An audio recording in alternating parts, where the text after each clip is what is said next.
వెళ్తున్న టైంలో ఈ ప్రమాదం జరగడంతో అవే ఇక అతని చివరి క్షణాలని అతనికి తెలియకపోయినా కూడా ఆ టైంలో తన కొడుకు కోసం వెళ్తున్న టైంలో సరిగ్గా అదే సమయంలో ఘోర ప్రమాదం జరిగి ప్రాణాలు కోల్పోయాడు. ఆ అబ్బాయికి అవే ఇక చివరి క్షణాలు. తన తండ్రితో తనకున్నటువంటి మెమొరీస్ అన్నీ కూడా. ఈ వార్త చెప్పాలంటే నిజంగా దుఃఖమాగని పరిస్థితి. ఒక్కొక్కరు రోధిస్తున్న తీరు చూస్తుంటే కంటతడి ఆగట్లేదు. తల్లిదండ్రులను కోల్పోయిన పిల్లల బాధ ఒక ఎత్తు అయితే, పిల్లలను కోల్పోయిన తల్లిదండ్రుల బాధ మరొక ఎత్తు. ఆల్మోస్ట్ 21 మంది ప్రాణాలు కోల్పోయారు. మరో 19 మందికి వివిధ ఆసుపత్రుల్లో ట్రీట్మెంట్ కంటిన్యూ అవుతోంది. చాలా కుటుంబాలు కూడా రోడ్డున పడ్డాయి.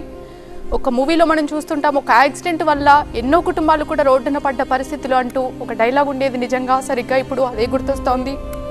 ఎన్నో కుటుంబాలు కూడా చెల్లాచెదురుగా పడిపోయాయి. తల్లిదండ్రుల మరణ వార్త విన్నటువంటి ఆ పిల్లలు హుటాహుటిన స్కూల్ నుంచి కూడా అవే బట్టలతో కనీసం యూనిఫామ్ కూడా మార్చుకోకుండా మార్చి దగ్గర వచ్చి రోధిస్తున్న తీరు నిజంగా ఎంతో బాధ కలిగిస్తుంది.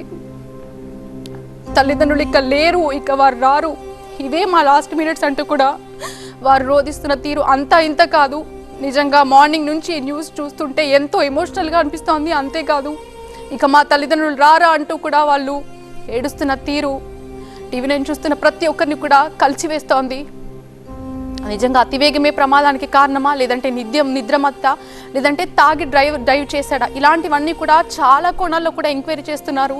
అయితే ఇటు ఆర్టీసీ బస్ డ్రైవర్కి, అటు టిప్పర్ డ్రైవర్ ఇద్దరికి కూడా పోస్ట్మార్టం నిర్వహించారు. వారి మృతదేహాలకి పోస్ట్మార్టం నిర్వహించే క్రమంలో అబ్డామినల్ పార్ట్లో ఫ్లూయిడ్ తీసి దాన్ని ఫోరెన్సిక్ ల్యాబ్కు పంపించారు.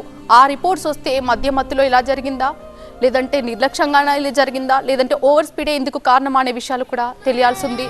మనం చూడొచ్చు ఆ పిల్లలిద్దరూ రోధిస్తున్న తీరు చూస్తుంటే ఎంతో కలిచివేస్తుంది. ఆ అమ్మాయిని మనం గమనించవచ్చు, స్కూల్ నుంచి డైరెక్ట్గా యూనిఫామ్తోనే వచ్చింది.